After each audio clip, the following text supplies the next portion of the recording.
Hey guys, my name's Davis, and this is the first video that I've uploaded to my brother and I's new YouTube channel, Pow Theory.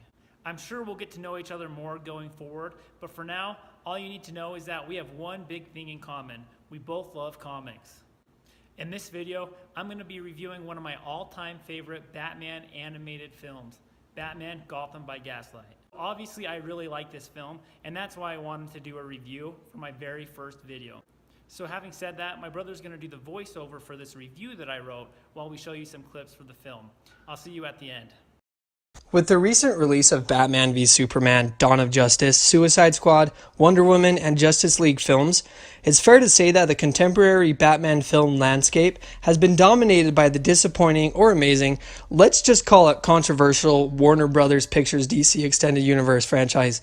Consequently, the 13th DC animated original movie, Batman Gotham by Gaslight, directed and produced by Sam Liu and written by James Craig, which was limited released in January of this year, essentially went undiscovered by fans of the DC superhero world, unless you're a super geek like me. Half a year later, the inquiry remains to be asked by fans that have not seen the under-the-radar animated feature reworked from Brian Augustine and Mike Mignola's original comic. Is it worth watching? The movie crops up in Gotham City during the Victorian era. It's pretty cool.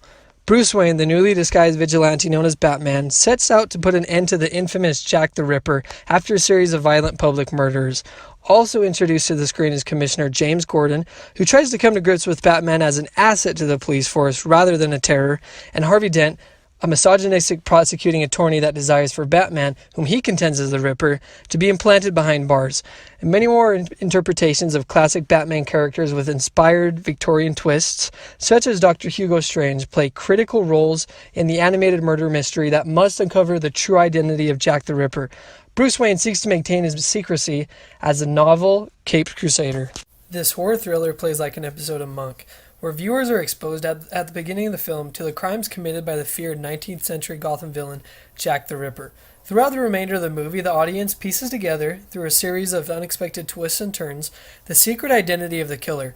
Although the portrayals of many of the movie's characters, such as the lead role Bruce Wayne, feels underwhelming and underdeveloped, the overall engagement level of the audience during the film makes for an enjoyable viewing experience, which is highlighted by realistic fighting and action sequences that are non-existent in previous Batman animated films.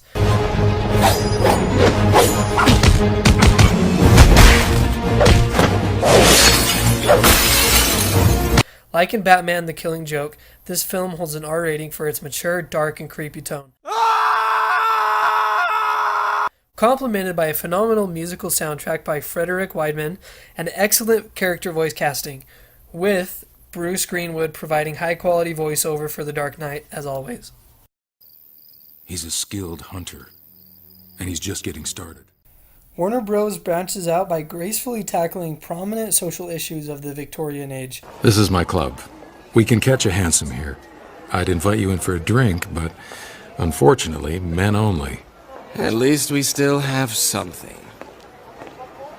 Which, combined with the film's dingy tone, only adds to the motion picture suspense and enumerates to a larger-than-life intrigue that lacks in most comic book animated movies. While there is no Batmobile or Batwing due to the fact that this refitting takes place in the 1800s, Bat fans will enjoy amusing interpretations of a 19th century Batcave, Batsuit, and multiple cameos from household Batman universe characters. You gotta pay the tariff. Ain't that right, Dickie? Names, Jason. Remember? We don't say our names. Let's go back to the flop fellas. It's getting awful late. Keep your eyes peeled. The audience is treated to a compelling plot full of mystery, romance, and probably the biggest surprise ending that you will observe to date in a DC movie.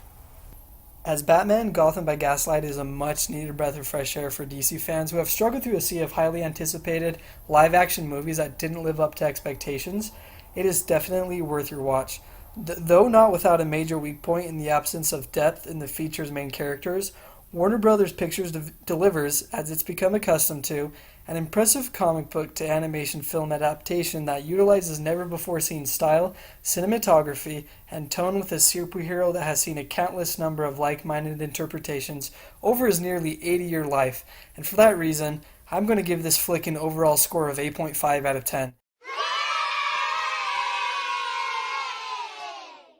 If you do watch this film, and I highly recommend that you do, just make sure that you grab your popcorn, put on your detective hat, and get ready for a Gotham City that you've never quite investigated before. Okay guys, I hope you liked the review. I also hope you get to find time to watch the film. If you have seen it, or when you do watch it, make sure you put a comment down below and tell me what you think of the film. I'd also encourage you to like this video and subscribe to our YouTube channel. That way my brother and I can continue to put out new videos going forward.